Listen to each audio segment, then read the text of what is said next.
मारूफ चीनी मॉडल को साबका शौहर ने कत्ल करके जिस्म के टुकड़े फ्रिज में रख दिए। हांगकांग में 28 साला मारूफ चीनी मॉडल एबी चुइंग को मुबैना तौर पर उनके साबका शौहर ने बहिमाना कत्ल का निशाना बनाया और लाश के टुकड़े करके फ्रिज में रख दिए। अमरीकी नशरियाती इदारे सीरन के मुताबिक मकतूल के साबका शौहर समेत 4 अफराद को हांगकांग पुलिस ने गिरफ्तार कर लिया है। पुलिस के मुताबिक मॉडल की साबका शौहर के खानदान के साथ माली तनाजा था। पुलिस ने इंकशाफ किया है कि मारूफ मॉडल की लाश के टुकड़े एक गांव के घर में मिले थे, जहां इंसानी गोश्त को काटने वाली मशीन और लकड़ी काटने के औजार भी मौजूद थे। सुपरिटेंडेंट एलन चिंग ने बताया कि मकतूला का सर गायब है, जिसकी तलाश जारी है। पुलिस ने इंकशाफ किया है कि मकतूला मॉडल के जिस्म के आज़ा फ्रिज से मिले थे। उनका मजीद कहना था कि गांव के घर को हाल ही में किराए पर दिया गया था।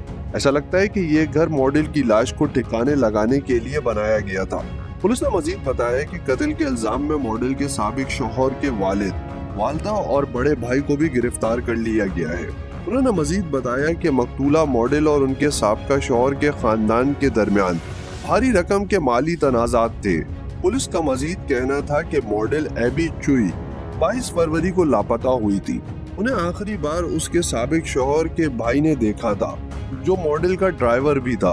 पुलिस ने बताया कि मॉडल के साबिका शौहर के अहले खाना ने तफ्तीशी कार्रवाइयों को गुमराह करने के लिए झूठ बोला था। मॉडल एबी चुई ने हाल ही में मारूफ मैगजीन लॉरेल मोनाको के लिए मॉडल के तौर पर काम किया और रवां साल पेरिस फैशन वीक में भी शिरकत की थी।